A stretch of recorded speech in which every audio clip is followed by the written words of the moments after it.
Bonjour Laurent Wauquiez. Bonjour. Et bienvenue à la grande interview sur CNews et Europe 1. Merci d'être là. Vous êtes rare dans les médias. Vous êtes le chef de file du groupe droite républicaine à l'Assemblée nationale.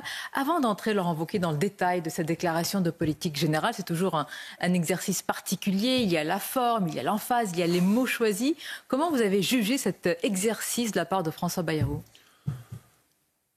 Habile. Habile. Alors après, la forme n'est pas ce qui me préoccupait le plus.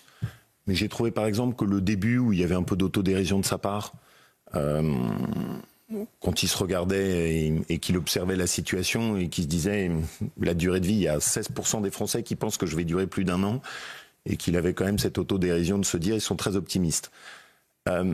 Après, je vais vous dire malheureusement ce qui m'a moi le plus marqué, c'est le gigantesque désordre de cet hémicycle, avec le comportement absolument inadmissible des députés de la France insoumise.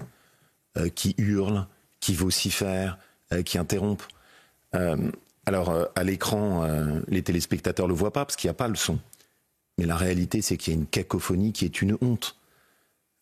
Moi, je n'étais pas retourné dans l'hémicycle depuis 7 ans, puisque je me suis consacré à ma région Auvergne-Rhône-Alpes.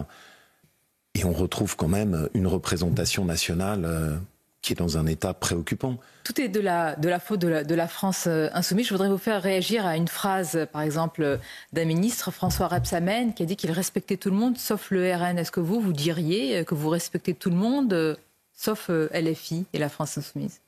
Je vais vous dire, je pense qu'on ne dénonce pas suffisamment, dans le débat politique, dans le débat médiatique, le danger que représente pour la République la France insoumise.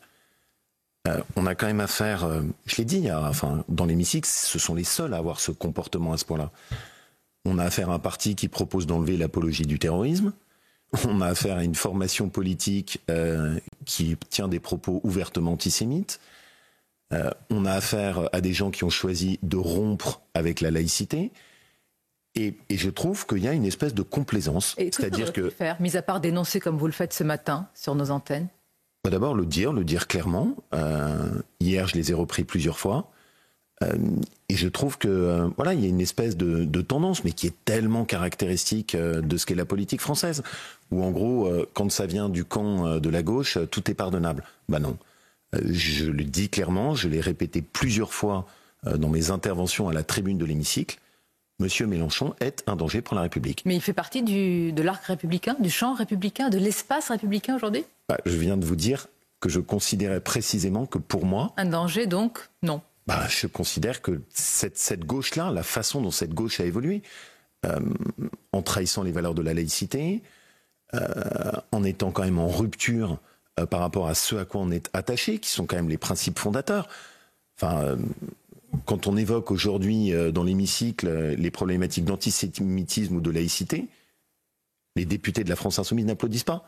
Et donc quand vous me demandez hier qu'est-ce qui m'a marqué plus en termes de forme, eh bien paradoxalement ce qui m'a le plus marqué, c'est ce comportement inacceptable des députés de l'extrême gauche et de la France insoumise. Le fond, à présent, Laurent Wauquiez, est l'un des points majeurs de cette déclaration de politique générale de François Bayrou, c'est la remise en chantier de la réforme des retraites. Alors pas de suspension, mais une réforme malgré tout qui pourrait être remise en cause et sans tabou, y compris sur l'âge. Expliquez-nous ce matin comment la droite, que vous incarnez telle qu'on la connaît, du moins sa droite, peut accepter une sorte de suspension qui ne dit pas son nom et qui est rebaptisée en renégociation.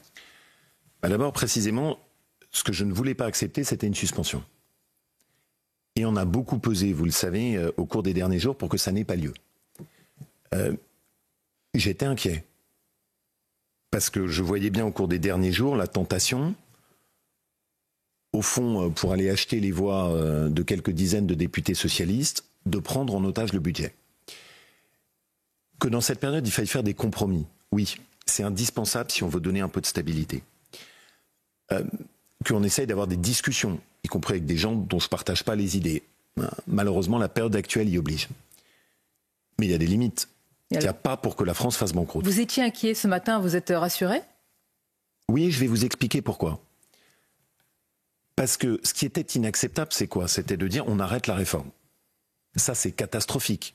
C'est-à-dire tous les pays autour de nous sont en train de dire il faut aller à 67 ans. Tous les pays autour de nous ont enclenché une réflexion, mais qui est de bon sens, qui consiste à dire on a de plus en plus de retraités, on a moins de personnes qui travaillent, comment on équilibre ? Donc, dire on suspend, on arrête, catastrophe. Ça aurait d'ailleurs été la première fois dans l'histoire de France où, alors qu'on avait fait une réforme, on se met à faire marche arrière, ce que même François Hollande n'avait pas fait. Alors expliquez-nous, alors hier c'était quoi? Si c'est pas une marche arrière, c'est une marche en avant? C'est pas une marche en avant. Pourquoi est-ce que le débat il est là pour le coup acceptable? Pas parce qu'on dit on n'arrête pas la réforme, mais on se pose pour voir si elle est améliorable en cherchant des pistes de financement. Moi, ce que je refusais, c'était de dire on arrête tout, il n'y a même pas de piste de financement dans un pays qui est au bord de la ruine. Dire la réforme des retraites, elle est perfectible, on l'a toujours dit. Est-ce que je considère juste que quelqu'un qui a commencé à travailler à 16 ans, qui est maçon, artisan, soit obligé, sans prendre en compte sa situation personnelle. LR le disait déjà lors de la réforme, effectivement. Exactement. Et donc, je considère que la réforme, elle est perfectible. Une réforme, elle est toujours perfectible. Mais dans un cadre. Mais dans un cadre qui doit être défini. Mais j'ai l'impression, Laurent Wauquiez, je voudrais bien expliquer pourquoi. Que vous sentez que les partenaires sociaux ne vont pas s'entendre. En fait, vous êtes rassuré, vous savez qu'il n'y aura pas de remise en cause de cette réforme à la fin, in fine. Non, on jouera ce débat franchement et honnêtement. C'est-à-dire qu'on va faire des propositions. Moi, il y a des réflexions que je voudrais qu'on ouvre. On a une approche de notre système social qui, en fait, est complètement rigide et complètement archaïque. On impose exactement les mêmes choses aux gens, sans prendre en compte leurs aspirations, sans donner de la liberté à notre système social. Je vais prendre des exemples très simples. Vous avez décidé de prendre votre retraite, et puis vous voulez continuer à avoir un travail, par exemple, à temps partiel. C'est extrêmement compliqué dans notre système social. On va faire le débat de la réforme des retraites aujourd'hui, c'est ce que vous proposez en réalité. Ce que je propose, c'est qu'on regarde comment est-ce qu'on peut donner un peu d'oxygène à tout ça. Comment est-ce qu'on peut donner plus de liberté. Vous avez décidé de prendre votre retraite, et puis finalement, vous avez envie de retravailler. Laissons vers la souplesse. Pourquoi est-ce qu'on n'autorise pas les Français à pouvoir mettre de l'argent de côté pour leur retraite et qu'il soit rien que pour eux? Pourquoi est-ce qu'on ne repose pas sur la table la question qui a été quand même soigneusement cachée des régimes spéciaux de retraite? Pourquoi est-ce que les fonctionnaires ont le droit, eux, d'avoir un système de retraite par capitalisation et pas tout le reste du pays? Répondez-nous pourquoi. Parce que hier, le Premier ministre, il a annoncé un conclave sur les retraites, une discussion sur la proportionnelle, une grande consultation sur le temps scolaire, des comités interministériels sur l'immigration. Vous répondez, on va y revenir, pas de censure, mais un soutien exigeant. Mais un soutien à quoi? Quel est le projet? Quelle est la vision? Est-ce que vous savez ce qui va être mis en œuvre dans les prochaines semaines? Bonne question. Hier, il y avait quand même des bonnes intentions. Et j'essaye d'être lucide dans le diagnostic. Il y avait quand même des bonnes intentions. Que quelqu'un comme François Bayrou dise que sur l'immigration, maintenant il faut mettre le holà, pour moi, ça va quand même dans une direction que j'attendais. Et vous savez que c'est une de mes préoccupations fondamentales dans un pays qui est au bord de la ruine, et je pense qu'il faut quand même qu'on se le dise. Aujourd'hui, on emprunte à des conditions qui sont pires que le Portugal. Vous allez en parler, oui. On est considéré comme moins sérieux que la Grèce. Que François Bayrou dise, et j'avais besoin d'être rassuré là-dessus, on ne va pas avoir une fuite en avant sur la dépense et il faut qu'on soit sérieux, je l'attendais. Quelles sont les pistes, au-delà des paroles? Troisièmement, que sur la question de la revalorisation du travail, et ça c'est important. Maintenant, si vous me le dites et qu'on va droit au but. Oui, il y a des bonnes intentions, mais ça reste très flou. Et moi, j'aime bien quand c'est clair. Et donc, ce que j'attends, maintenant, c'est qu'on passe aux actes. Et qu'on voit clairement, c'est quoi les actes qui vont être posés, parce que je sors du discours de politique générale, sans que les actes qui vont suivre soient très clairs. J'aime beaucoup les comités interministériels, j'aime beaucoup les conclaves. Enfin, ce qu'il faut, c'est des actes. Alors, c'est intéressant ce que vous dites, parce que malgré cela, vous apportez, Laurent Wauquiez, un soutien exigeant. C'est ce que vous dites. Pas de censure, mais un soutien exigeant. Vous connaissez bien l'histoire, celle de notre pays. Sous la 4e République, qui semble d'ailleurs parfois revisitée en ce moment, il y avait le soutien sans participation. Vous, avec Michel Barnier, c'était le soutien avec participation. Et aujourd'hui, avec François Bayrou, c'est quoi? On a l'impression que c'est la participation sans soutien automatique. Comment vous définissez votre position? D'abord, la première, et pour moi, ça c'est essentiel, si on ne fera pas tomber le gouvernement. Quoi qu'il arrive. Oui, et je vais vous dire quoi qu'il arrive. C'est important ce que vous dites. Quel que soit le budget, sa tonalité, son orientation. Oui, et je vais essayer de vous expliquer pourquoi. Dans cette période, le pire, c'est le chaos. Ce dont le pays a le plus besoin, c'est un minimum de stabilité. On a eu 4 premiers ministres en un an. Ça n'est pas arrivé en un siècle. Marine Le Pen a voté avec Jean-Luc Mélenchon pour faire tomber Michel Barnier. On trouve que la situation est meilleure? Vous m'interrogez. Que le budget qui n'était pas... Et donc, je pense que vous reconnaissiez qu'il n'était vraiment pas parfait, n'est pas passé, ce budget-là. Oui, enfin, je me permets de le dire. Moi, j'aimais bien la tonalité de Michel Barnier. Y compris l'augmentation des impôts ? Non. Et je considère que là-dessus, il a été amené à faire un budget très rapide, mais qu'il voulait lui-même améliorer. Il y avait des choses qui étaient évidemment perfectibles. Mais oui, je le dis, si vous m'interrogez, je considère qu'avoir fait tomber Michel Barnier n'a rien apporté au pays. On a perdu du temps. On se retrouve dans un chaos qui est exactement le même qu'il y a 3 mois. Et donc, pour moi, la première priorité, c'est de donner un minimum de stabilité. Alors, bien sûr, hein, c'est plus facile de venir sur votre plateau en disant si jamais on franchit mes lignes rouges, je fais tomber le gouvernement. Très bien. Mais c'est immature et c'est irresponsable. Donc vous êtes le parti de la responsabilité, c'est ce que vous nous dites ce matin. Oui, en tout cas, on assume ça. Mais vous êtes dans le socle commun, Laurent Wauquiez, vous êtes dedans, dehors, entre les deux ? Alors après, j'ai expliqué très clairement ce que sera notre position. On jugera texte par texte, c'est tout. Et donc, si dans le budget, il y a des nouvelles hausses d'impôts, on ne votera pas le budget. Pas voter le budget, c'est un marqueur. Hein. Bien sûr que c'est un marqueur et qui est essentiel. Si hier, François Bayrou nous avait dit « j'arrête la réforme des retraites » sans avoir aucune piste de financement alternatif, nous l'avions indiqué et j'en avais parlé dès lundi dans une interview, eh bien, auquel cas, nous n'aurions pas voté le budget.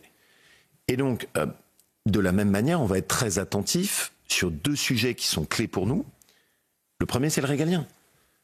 On a la chance d'avoir Bruno Retailleau, on a la chance d'avoir Gérald Darmanin, un pôle régalien qui est fort, pour moi c'est un vrai atout, mais il faut leur donner les moyens. Et vous avez demandé, hein, vous avez exigé un référendum pour conditionner l'accès aux prestations sociales pour les étrangers, un référendum autour de l'accès au titre de séjour qui serait conditionné à un minimum de 3 ans de résidence régulière. En fait, vous exigez, Monsieur Wauquiez, sans aucune garantie d'obtenir quoi que ce soit. Non, mais on peut peser. Vous pouvez peser. Les LR peuvent peser. Et on peut aujourd'hui. essayer de faire du travail utile. Mais ce qui s'est passé hier en est le reflet. C'est-à-dire ? On avait quand même, vous l'avez vu depuis 3 jours, des négociations, on était prêt à tout lâcher au Parti Socialiste. On sort quand même avec un discours de politique générale dans lequel, pour moi, il y a 2 acquis fondamentaux. 1, la réforme des retraites, on discute, mais on ne l'arrête pas. Et 2, deuxième élément, il n'y aura pas de nouvelle hausse d'impôts. C'est quand même essentiel. Ma crainte, c'était quoi ? C'était qu'on laisse filer la dépense et qu'on refasse ce qui est la spécialité de notre pays, record des prélèvements obligatoires, record de la dépense publique. On entend. Sur cela, vous êtes satisfait. Mais dites-nous pour le reste. Vous avez décrit un pays quand même qui est au bord de la chute. Si vous me permettez, je voudrais donner une illustration très précise de ce qu'on peut faire d'utile. Vous avez sur vos plateaux beaucoup relayé la situation de la crise à Mayotte. Et il faut dire les choses. Ce qui se passe sur Mayotte est dû à une chose, notamment la submersion migratoire.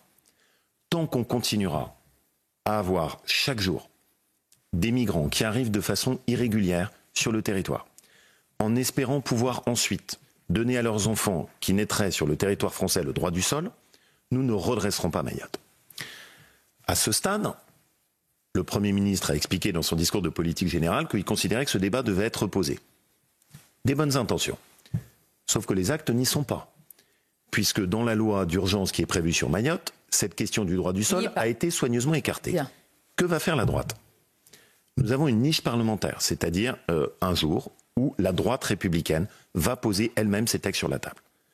Dans cette niche, qui aura lieu début février, nous allons inscrire la limitation du droit du sol à Mayotte. Et pour moi, c'est un premier pas. Parce que ce que je souhaite, c'est qu'on puisse montrer à travers cette application à Mayotte les biens que ça apporte pour la régulation de l'immigration.